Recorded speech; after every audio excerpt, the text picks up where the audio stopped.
आज क्लास को समस्त की स्वागत।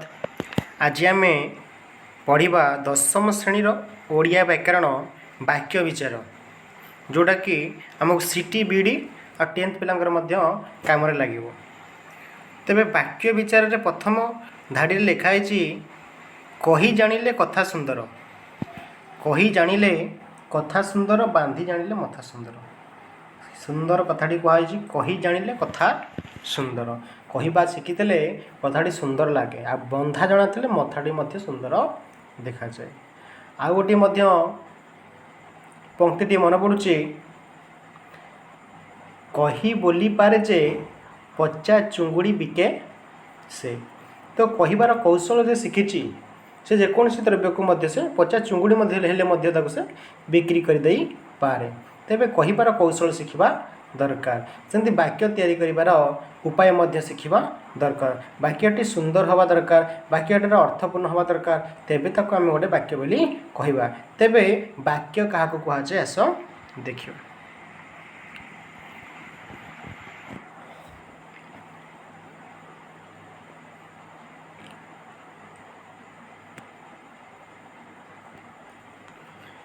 एक बा एकाधिक पद मिलित होई मनर भाव को संपूर्ण रूप से प्रकाश कले ताको वाक्य कहुए। तेबे वाक्य क्या कहवा ना एक बा एकाधिक पद मिलित होई मनर भाव को संपूर्ण रूप से प्रकाश कले ताको वाक्य कहवा। बुझीगला। तेबे पद कहले कौन बुझ? पद यदि एक एकाधिक पद मिसिकी मनर भाव को संपूर्ण भाव में प्रकाश करुच्ची बा से जो पद गुड़ी एकाठी है तार एक अर्थपूर्ण अर्थ थी, तेबे तक आम कौन कहना वाक्य कहवा। तेरे पदटी कौन मन में सृष्टि होता प्रश्नटी जे पद कौन? पद कहले केते गुड़िए वर्णर समाहार को आम कहीपर पद। अरुण जमती गोटे वाक्य आम देखा, अरुण काली गछरे चढ़ी आंब तोड़ी थिला। तेबे अरुण हूँ गोटे पद, काली गोटे पद, गछरे गोटे पद, चढ़ी गोटे पद, ये गोटे गोटे पद। पद गुड़िक एकाठी हो मनर भाव को संपूर्ण रूप से प्रकाश कले ताको आम वाक्य कहवा।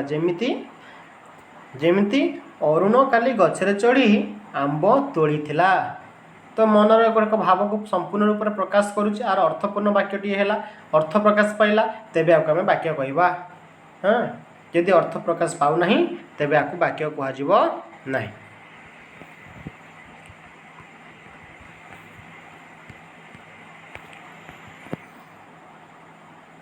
उदाहरण स्वरूप अरुण काली एत तो किसी बुझा पड़ू ना। गछरे चढ़ी वाक्य किसी बुझा पड़ी? बुझा पड़ू ना। आंब तोड़ी थिला खाली कह आंब तोड़ी थिला, कौन आंब तोड़ी थिला? किसी मन असंपूर्ण वाक्य, वाक्यटा असंपूर्ण रोचे। तेबे यदि आम मिसेकी कहवा जे अरुण काली गछ चढ़ी गछरे चढ़ी आंब तोड़ी थिला, वाक्यटी सुंदर देख शुभा जाउछि, वाक्यर अर्थ प्रकाश पाउछि, तो ताको आम कहवा जे वाक्य। ताले आम वाक्य क्या कहवा ना एक बा एकाधिक पद मिलित होई मनर भाव को संपूर्ण रूप से प्रकाश कले ताको आम वाक्य कहवा। बुझीगला समस्ते? बुझीपार? तेबे जीवा तापर योग्यता। योग्यता क्या कहा जाए?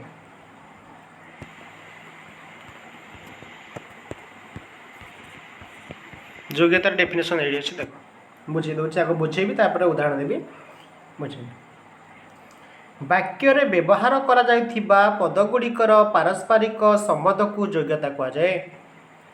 वाक्य रे व्यवहार करा जायथिबा पदगुड़िकर पारस्परिक संबंध को योग्यता कहा जाए। उदाहरण स्वरूप बालकटी दौड़ुछि, किए दौड़ुछि? बालकटी दौड़ुछि। दौड़वा कार्यटी किए करुछि? बालक करुछि। सविता गीत गाउछि, गीत गाउछि, गाइबा कार्य किए करुछि? सविता करुछि।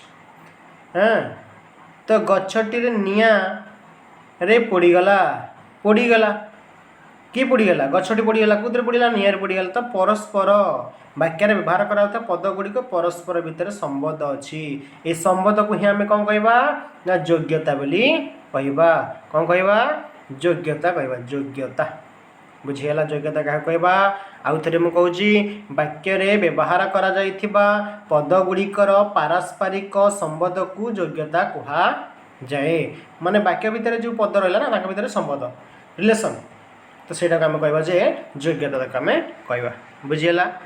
ନେକ୍ସଟ ଯିବା ଆକାଂକ୍ଷା। ଆକାଂକ୍ଷା କ'ଣ ଆଗ ଡେଫିନେସନ୍ ତାପରେ ଉଦାହରଣ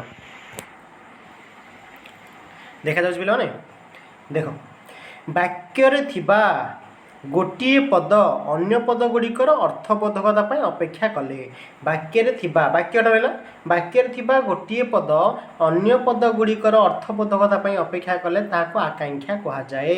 ଉଦାହରଣ ଦେଖିବା ମୁଁ ଉଦାହରଣ ଦେଇକି ବୁଝେଇ ଦେଉଛି ତାର ଅର୍ଥଟା କ'ଣ। ଆକାଂକ୍ଷା କାହାକୁ କୁହାଯାଏ ମଦନ ସହିତ ତାଙ୍କ ବାପା ଆସିବେ କାହା ସହିତ ଆସିବେ ମଦନ ତାଙ୍କ ବାପାଙ୍କ ସହିତ ଆସିବେ ମୁଁ ଯଦି କହିଥାନ୍ତି ଖାଲି ମଦନ से अर्थ मदन सहित कही मदन सहित कौन मदन सहित बाकीटा असंपूर्ण रोचे बापा आसबे तो मदन सहित बापा आसबे ये जो रहा ये जो बापा आसबे ये जो मदन सहित जो वार्ड था वाक्यटे था अधा असंपूर्ण वाक्य ताको सेटा पूरा कला तो से मदन सहित अपेक्षा करुच्ची कि आसिले जे पूर्ण वाक्य प्रकाश हम तेरे जो मदन सहित ये जो रहा दीटा वार्ड दीटा पद ये पद तांको बापा आसवा शब्द सहित लिंक रोचे अपेक्षा करुच्ची कि शब्द आसिले तार अर्थटी प्रकाश हम तेज मदन सहित तांको बापा आसबे मु खाली कही था मदन सहित किसी अर्थपूर्ण प्रकाश पाऊ ना से अपेक्षा करुच्ची कौन गोटे आसिले से वाक्यटे पूर्ण हम तेज से कथा कहला जे वाक्य थिबा गोटे पद अन्य पद गुड़िकर अर्थबोधकता अपेक्षा कले ताको आमे आकांक्षा कहवा जे गोटे पद अन्य पद को अपेक्षा करथिबा तो अर्थबोधकता माने अर्थपूर्ण होगापाई अपेक्षा कले ताको आमे आकांक्षा कहवा बुझीगला। नेक्स्ट जीवा आसक्ति कौन आसक्ति देखिबा आसक्ति हाँ आसक्ति वाक्य थिबा पद योजना वाक्य थिबा पद योजना बा सौंदर्य होउची आसक्ति कौन सौंदर्य होउची आसक्ति ना देख वाक्य थिबा पद योजना पद को केमती गठन करा जायछि सेटा को ही कह जाय आसक्ति पदर गठन जे सौंदर्यपूर्ण हम आकर्षणीय हम ताको ही आसक्ति कहवा गोटे उदाहरण देले भल भाव बुझीपर देख लो ये एक अच्छी होई हेले प्राप्त बुद्धत्व गौतम तपस्वी भाव कौन अर्थ प्रकाश होची किसी बुझा पड़ुनी होई हेले प्राप्त बुद्धत्व गौतम तपस्वी एतर सहजर अर्थटी प्रकाश पाऊना वाक्यटी सुंदर शुभुना कान को अखड़ा शुभुची ना नहीं तेरे देख तापर वाक्य तले देछि गौतम तपस्वित होई बुद्धत्व प्राप्त हेले ये जो वाक्य निश्चित भाव अर्थ प्रकाश पाउची या जो गठन करा जायछि एक सौंदर्यपूर्ण हाँ तार अर्थ प्रकाश पाउछि पद योजना ठीक अच्छी ताको आम कौन कहवा ना आसक्ति बोली कहवा जे वाक्यटीए जितेबाला पद योजना बा सौंदर्य हूँ तार आसक्ति आसक्ति कहले गोटे वाक्यर पद योजना जे पदटा को केमती भाव तैयारी कराई आकर्षणीय सुंदर शोभा जाऊँगी हाँ सुंदर बुझा पड़ुछि ताको हम आसक्ति कहवा बुझीगला पे मैंने ओके देन या द्वारा कहा पर केउ पद रहिले ता अर्थ पिला हो कौन कहा पर कौ पद रहिले ता वाक्य भाव को स्पष्ट भाव में प्रकाश करिवो ताहा बुझाए आसक्ति को मध्य पद विन्यास बोली कह जाए कौन कह जाए पद विन्यास बोली कह जाए तेरे मन रहा जे आसक्ति क्या कहवा ना वाक्य थिबा पद योजना बा सौंदर्य वाक्यटा आम केमती तैयारी करवा जमीक आम सुंदर लगे बाकी बुझी हम रसपूर्ण वाक्य हम ताको आम कौन कहवा आसक्ति कहवा बुझीगला। नेक्स्ट तापर अच्छी कौन ना वाक्यांश वाक्यांश वाक्यांश देखा देख वाक्य बुझा पड़ुथिबा निर्दिष्ट अंश को बा निर्दिष्ट केतोटी पद सहंती को वाक्यांश कह जाए वाक्य बुझा पड़ुथिबा निर्दिष्ट अंश को बा निर्दिष्ट केतोटी पद सहंती को वाक्यांश कह जाए गोटे उदाहरण देले भल से बुझीपर हरिंक कथा शुणी माँ आश्चर्य हेले हरिंकर कथा शुणी माँ आश्चर्य हेले जो आश्चर्य हेले ବାକ୍ୟରେ ବୁଝା ପଡ଼ୁଥିବା ନିର୍ଦ୍ଦିଷ୍ଟ ଅଂଶକୁ ବା ନିର୍ଦ୍ଦିଷ୍ଟ କେତୋଟି ପଦ ସଂହତିକୁ ବାକ୍ୟାଂଶ କୁହାଯାଏ। ଯେଉଁ ଆଶ୍ଚର୍ଯ୍ୟ ହେଲେ ସେ ଆମକୁ ବୁଝା ପଡ଼ୁଛି ନା ବୁଝା ପଡ଼ୁନି? ବୁଝା ପଡ଼ୁଛି। କିନ୍ତୁ ଯଦି ଆମେ କହିବା ହରିଙ୍କର କଥା ଶୁଣି ମା, ବାକ୍ୟଟି ଅଧା ରହୁଛି। ଯେତେବେଳେ ଆଶ୍ଚର୍ଯ୍ୟ ହେଲେ ୱାର୍ଡ଼ଟା ସେଥିରେ ଯୋଗ କରାଗଲା, ସେ ତା'ର ଅର୍ଥକୁ ଭଲ ଭାବରେ ପ୍ରକାଶ କଲା। କିନ୍ତୁ ଯଦି ଆମେ କହିବା ଯେ ଖାଲି ଆଶ୍ଚର୍ଯ୍ୟ ହେଲେ, ହଁ ଆଶ୍ଚର୍ଯ୍ୟ ହେଲେ ତ ଆଶ୍ଚର୍ଯ୍ୟ ହେଇଗଲେ ସେ, ତ କାହା ଗୋଟେ କୁହାହେଉଥିବ ତାର ଅର୍ଥ ପ୍ରକାଶ ପାଉଛି। କିନ୍ତୁ ହରିଙ୍କର କଥା ଶୁଣି ମା ଏତକ ପଦ କିନ୍ତୁ ଅର୍ଥ ପ୍ରକାଶ ପାଉନାହିଁ, ଅପେକ୍ଷା କରୁଛି ନିଶ୍ଚିତ ଭାବରେ। ତ ଆଶ୍ଚର୍ଯ୍ୟ ହେଲେ ଏ ଶବ୍ଦଟିଏ ଲାଗିଲେ ବାକ୍ୟଟି ପୁରା ହେଉଛି। ତେବେ ତାକୁ ଆମେ କ'ଣ କହିବା ନା ବାକ୍ୟାଂଶ। ବାକ୍ୟର କିଛି ଅଂଶ ବାକ୍ୟାଂଶ କହିବା।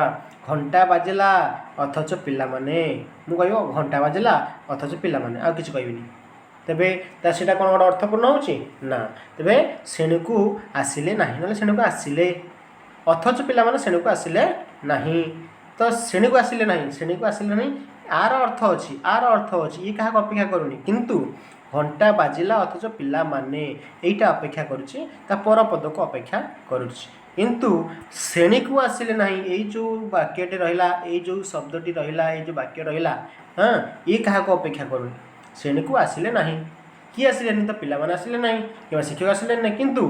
କିନ୍ତୁ ଏ ଯେଉଁ ଘଣ୍ଟା ବାଜିଲା ଅଥଚ ପିଲାମାନେ, ଏଥିରେ କିନ୍ତୁ ପୂର୍ଣ୍ଣ ଅର୍ଥ ପ୍ରକାଶ ପାଉ ନାହିଁ। ବୁଝିହେଲା? ତାକୁ ଆମେ ବାକ୍ୟାଂଶ କାହାକୁ କହିବା? ଓକେ, ନେକ୍ସଟ ଯିବା ଖଣ୍ଡବାକ୍ୟ। କ'ଣ ଖଣ୍ଡବାକ୍ୟ? ସମସ୍ତ ବାକ୍ୟରେ ସମାପିକା କ୍ରିୟାଯୁକ୍ତ ଅଂଶଟିକୁ ଖଣ୍ଡବାକ୍ୟ କୁହାଯାଏ। ଖଣ୍ଡବାକ୍ୟ କାହାକୁ କୁହାଯାଏ ନା ସମସ୍ତ ବାକ୍ୟର ସମାପିକା କ୍ରିୟାଯୁକ୍ତ ଅଂଶଟିକୁ ଖଣ୍ଡବାକ୍ୟ କୁହାଯାଏ। ମନେ ରଖିବ, ଖଣ୍ଡବାକ୍ୟ କାହାକୁ କୁହାଯାଏ। ଉଦାହରଣ ଦେଖ, ଯେଉଁମାନେ ବୃଥାରେ ସମୟ କାଟନ୍ତି, ଯେଉଁମାନେ ବୃଥାରେ ସମୟ କାଟନ୍ତି, ଏଥିରେ ଯେଉଁମାନେ ଅଛି ଆଉ କାଟନ୍ତି ଅଛି। ଯେଉଁମାନେ ହେଉଛି କର୍ତ୍ତା, କାଟନ୍ତି ହେଉଛି କ୍ରିୟାପଦ। ତ ଯେଉଁମାନେ ହେଉଛି କର୍ତ୍ତା କ୍ରିୟା ଥିଲେ ମଧ୍ୟ ଆର ଇଏ ପୂର୍ଣ୍ଣ ଅର୍ଥ ପ୍ରକାଶ ପାଉନାହିଁ। ଯେଉଁମାନେ ବୃଥାରେ ସମୟ କାଟନ୍ତି, ଆଉ କ'ଣ ଗୋଟେ ପଦକ ଉପରେ ସେ ଅପେକ୍ଷା କରୁଛି, ହେଲା? ତ ପୂର୍ଣ୍ଣ ଅର୍ଥ ଏଠି ପ୍ରକାଶ ପାଉ ନାହିଁ। ଦେଖ, କିଏ ପ୍ରଥମ ହେବ?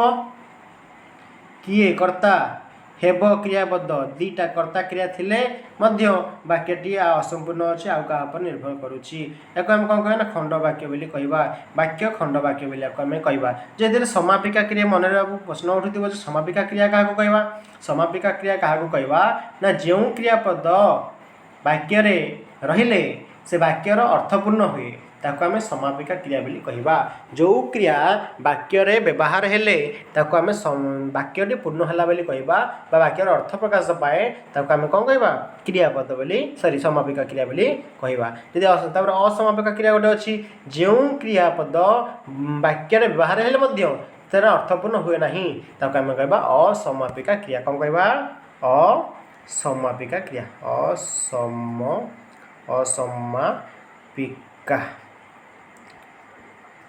ଅସମାପିକା କ୍ରିୟା।